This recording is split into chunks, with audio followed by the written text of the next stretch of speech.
நாங்கள் கறியோடு சேர்ந்தாக்க நல்ல வடிவாக அப்படியே கலந்து விடுவோம். நல்ல வாசம் வருதானே. கிட்னி சம்பந்தமான வருத்தம் மற்ற கல்லடசல் வயிற்று குத்து அப்படியானாக்கள் வணக்கம் ரோகடே. இன்றைக்கு ஒரு அருமையான ஒரு சமையல் காலம் தானே. இன்றைக்கு இந்த வாழைத்தண்டை வச்சு தான் நாங்கள் வாழைத்தண்டு கறி எப்படி வைக்கிறோன்றதை பார்க்க போகிறோம். அதை விட இந்த வாழைத்தண்டு மிக முக்கியமானது, நிறைய மருத்துவ குணம் இருக்குது. உண்மையிலேயுமே இந்த வாழைத்தண்டு எல்லாரும் வீட்லையும் இலகுவான முறையில் பெற்றுக்கொள்ளலாம். இந்த வாழைத்தண்டை வச்சு கொண்டு இப்படி ஒரு மருத்துவ குணம் கொண்ட கறி வைக்கிறோன்றதை இந்த வீடியோவில் முழுமையாக பார்க்க போகிறோம். அப்படியே வாங்க வீடியோக்குள்ளே போகலாம். நாங்கள் இன்றைக்கு உங்களுக்கு செய்து காட்ட போகிறது ஒரு மருத்துவ குணம் கொண்ட வாழைத்தண்டில் கறி எப்படி வைக்கிறன்றது தான் செய்து காட்ட போகிறோம்.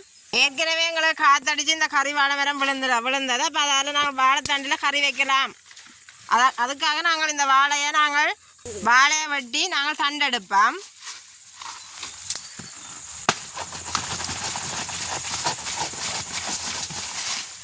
நல்லா துண்டாக்கி போட்டு தான் வாழை தண்டெடுக்கணும். என்ன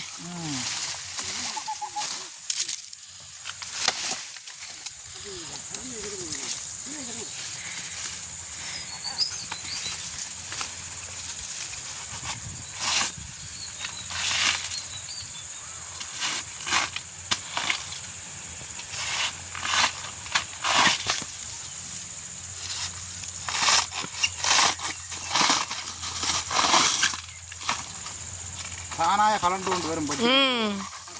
அது துண்டாக்கினது தானே, பார்க்க ஆசையாக கிடக்கு. இதை பார்க்க இன்னும் ஞாபகம் பெருது சொல்லுங்க. அப்போ பனங்குருத்து தென்னங்குருத்து இருக்கு. அதே மாதிரி இருக்கு. சூப்பராக இருக்கும் பனங்குருத்தும் தென்னங்குருத்தும்.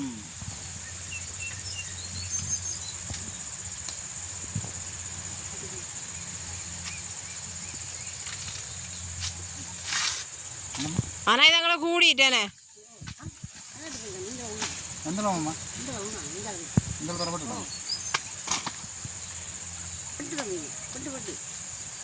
நல்லா வட்டி எடுங்க தம்பி.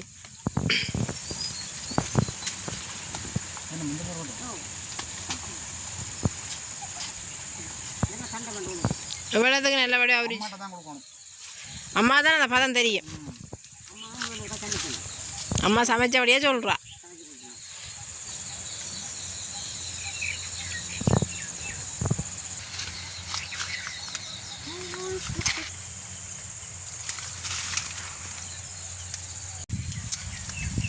சரி நட உங்க கொண்டு போய் சமைப்போம்.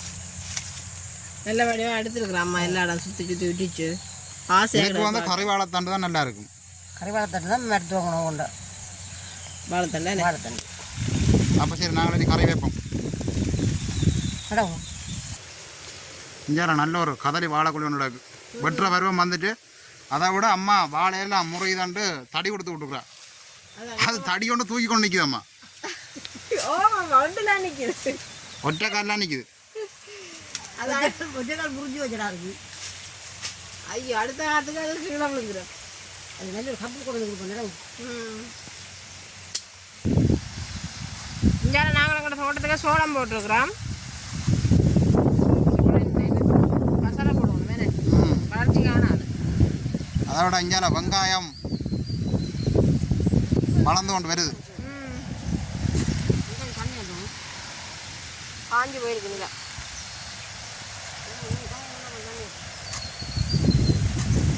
ஏனே பண்டி வாழை குலா போட்டிருக்குது. ஒரு சின்ன வாழை ஏனே. ஆனால் பண்டி மாதிரி கட்டையாக நிற்குது அப்படியே. ஆனால் அதை பேக்கெட்டுக்கான வேண்டி கொண்டு வர அண்ணா என்ன அப்படி எஞ்சி வரும்போது எத்தனை குட்டி, ஒரு குட்டி 6 குட்டி 7 குட்டி நிற்குது. பண்டி குட்டி போல போட்டிருக்கு தம்பி வாழை.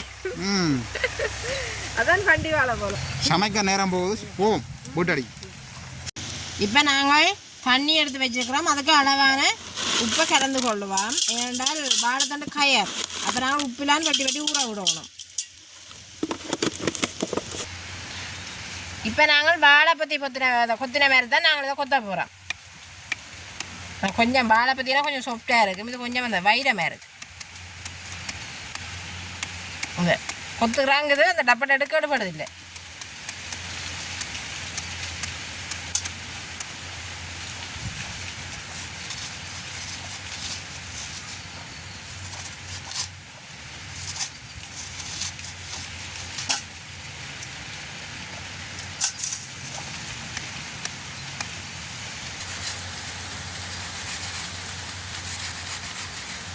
கைகவனை மறக்க அதுதான் பயமாக கிடக்கு. இப்படியே முழுக்கலையும் கொத்தி கொத்தி வட்டி எடுப்போம். இப்போ நாங்கள் வாழைத்தண்டெல்லாம் வெட்டி எடுத்துட்டோம். இனி இந்த வாழைத்தண்டில் இருக்கிற அந்த கயிறு தன்மையை எடுக்கணும். அது வந்து என்ன தலை எடுக்கணும் பாருங்க. நாங்கள் இப்படி ஒரு தடியை ஒன்று வெட்டி வச்சுருக்கிறோம். இப்படியே நல்ல வடிவாக சுத்த வெறும் இங்கே எப்படி வருது கயிறு.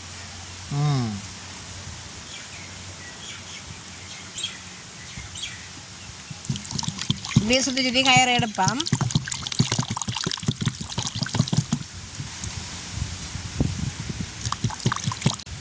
இப்போ நாங்கள் வெட்டி ஊற விட்டு நல்ல வடிவாக இந்த கயிறெல்லாம் எடுத்து வச்சுருக்கிற வாழைத்தண்டை புழிஞ்சு போடுவோம்.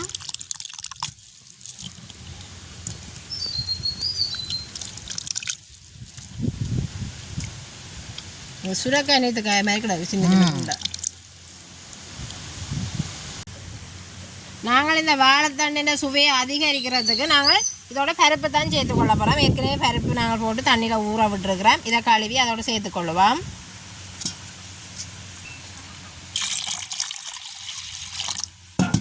நல்ல வடிவாக கழுவுவோம்.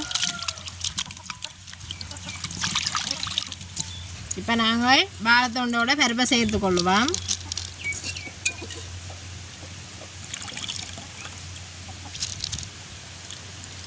வாழைத்தண்டும் பருப்பு அவியறதுக்கு நாங்கள் தேங்காய் பால் தான் விட போகிறோம். அதுவும் கப்பி பால் தான் விட போகிறோம். 3ஆம் பால் விட போகிறோம்.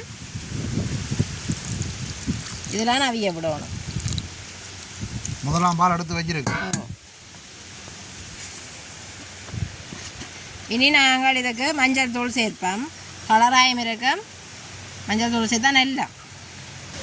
இதுக்கு நாங்கள் உப்பு போடையில. உப்பு போட்டால் பருப்பு அவியாது.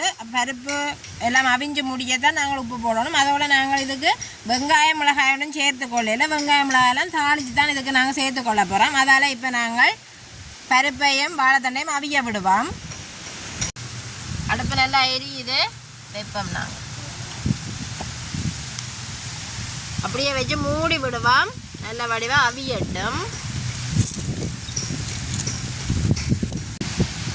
ஒரு திறந்து பார்ப்போம் என்ன மாதிரி இருக்குண்டு. பருப்பு நல்லா அவிஞ்சிருக்கு. இன்னும் பால் நிற்கிறபடியா மூடி விடுவோம். பால் நல்லா வத்தட்டும்.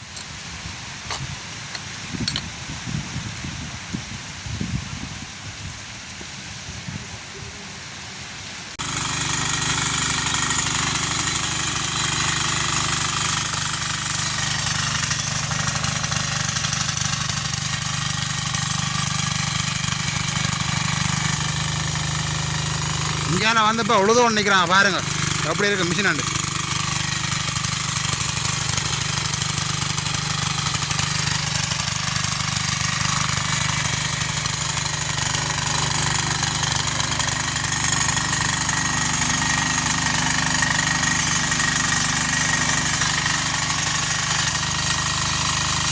இப்போ நாங்கள் திறந்து பார்ப்போம். உங்களுக்கு நல்ல வடிவாக அவிஞ்சிட்டுது. வாழைத்தண்டம் அவிஞ்சிடுது. பருப்பும் அவிஞ்சிடுது. நாங்கள் இனி இதுக்கு அளவாக உப்பு சேர்த்துக்கொள்வோம்.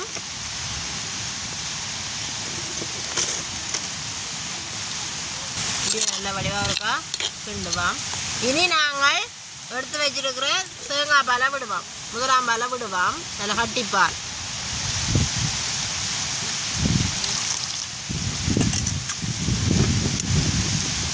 நல்ல வடிவாக கொதிக்கட்டும்.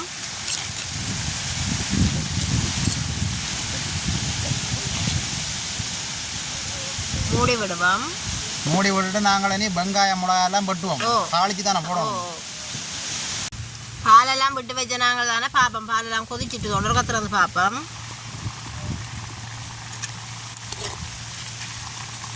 நல்லா கொதிச்சுட்டு இனி நாங்கள் இறக்குவோம். இறக்குற பருவத்துக்கு வந்துடுச்சு. இறக்கினா தான் இந்த அடுப்பில் தான் வெங்காயம் பச்சை மிளகாய் எல்லாம் தாளிச்சு எடுக்கணும். நாங்கள் இறக்குவோம். இறக்குற துணி ஒன்றையில் பிலாவிலாம் இறக்கப்போம்.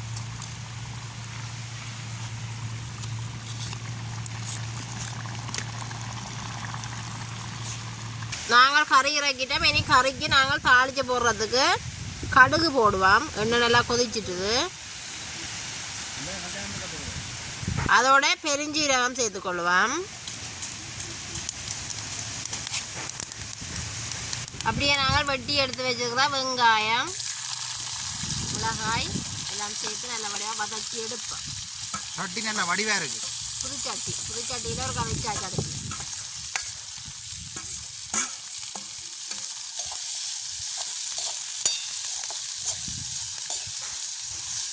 நல்ல வடிவாக வதங்கட்டும். பிலாப்பழம் பழத்திற்கு நாங்கள் அதை புடுங்கி எடுப்போம்.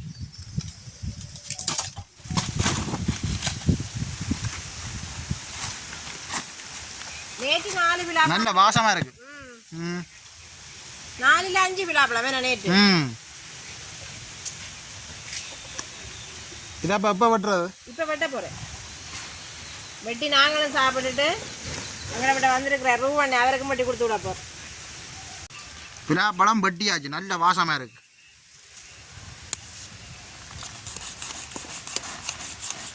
நிறைய சுளை. இப்போ சாப்பிட்டு முடிக்கிறது தான் பெரும்பாடு.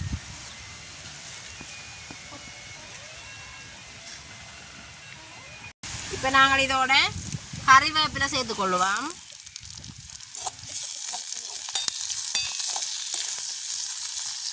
உங்களுக்கு நல்ல வடிவா எல்லாம் வதங்கி வந்துட்டு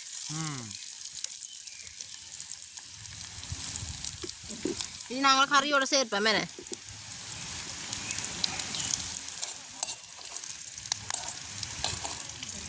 நாங்கள் இப்படியே கறியோட சேர்த்து கொள்ளுவோம்.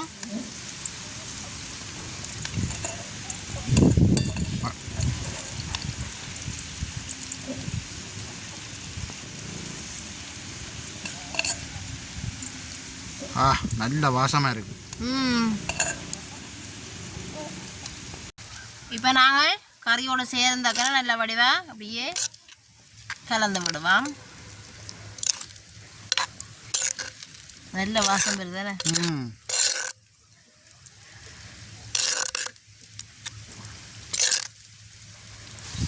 ஆனால் உண்மையாக ஆஸ்பத்திரிக்கெல்லாம் போக வேண்டாம். கிட்னி சம்பந்தமான வருத்தம் மற்ற கல்லடசல் வயிற்று குத்து அப்படியானாக்கள் வாழைத்தண்டில் கறி வச்சா இல்லை வாழைத்தண்டில் சாறு எடுத்து குடிச்சு பாருங்க, சுகம் வந்துடும். அப்போ நாங்கள் இனி இதோ சாப்பிட்டு பார்ப்போம் இப்படி இருக்கண்டேனே. இன்றைக்கு வந்து பச்சை அரிசி சோறோட சாப்பிட போகிறோம். அதுவும் வந்து மதியம் சமைச்ச கறி ஒன்றும் எடுக்கல. இன்றைக்கு வந்து இந்த கறியோட மட்டும்தான் நான் உங்களை சாப்பிட்டு காட்ட போகிறேன். ஏனெண்டா இதுன்ற சுவை எப்படி இருக்குன்னு நான் உங்களுக்கு கட்டாயம் சொல்லணும். அதுக்காக இதை மட்டும்தான் நான் எடுத்துருக்கேன். இன்றைக்கு இது எப்படி இருக்குன்னு சாப்பிட்டு பார்ப்போம்.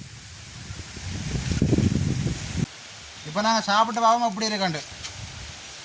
பச்சை அரிசி சோறுக்கு அந்த மாதிரி தான் இருக்குது.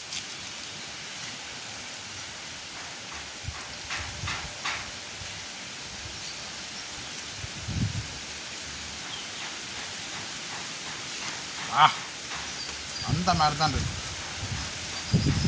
வாழைத்தண்டு கறியண்டு யாரும் சொல்ல மாட்டேன். நானும் அந்த டேஸ்ட் பார்த்துறான். அந்த வாழைத்தண்டு போட்ட மாதிரியே இல்லை. நல்ல தாளிச்செல்லாம் போட்டு நல்ல வாசமும் அந்த மாதிரி தான் இருக்கு. வாழைத்தண்டெல்லாம் உண்மைக்கும் கடையில் போய் வேணும்னு அவசியமே இல்லை. வீட்டிலேயே இருக்கும். எல்லாரும் வீட்டிலேயே நிற்கக்கூடிய ஒரு மரம் தான் வாழை மரம். பருப்புன்னு போட்டு காய்ச்சினாங்களோ கஷ்டமாக தான் இருக்கு சாப்பிட. இடைக்கிட இப்படியும் சமைச்சு சாப்பிடணும். உண்மைக்கும் எவ்வளவோ மருத்துவ குணம் கொண்ட மரங்கள் எல்லாம் எங்களை வீடு வழியே நிற்குதானே. மரங்கள் மூலிகைகள் நாங்கள் அதெல்லாம் வேண்டி சமைக்கிறே இல்லை. உடனே மருத்துவம் பண்ணோட மோட்டர் எடுத்தோன்னு போக வேண்டியார் ஆஸ்பத்திரிக்கு. காய்கறி வேணும்னா சந்தைக்கு ஓடுறது. இப்படியான மருத்துவ குணம் கொண்ட வாழைத்தண்டை நீங்களும் கறி வச்சு சாப்பிட்டு பாருங்க எப்படி இருக்காண்டு. அப்போ நாங்கள் இந்த வீடியோ இதோட முடிச்சு கொள்வோம். மீண்டும் அடுத்த நாளை சந்திப்போம். பாய் பாய்.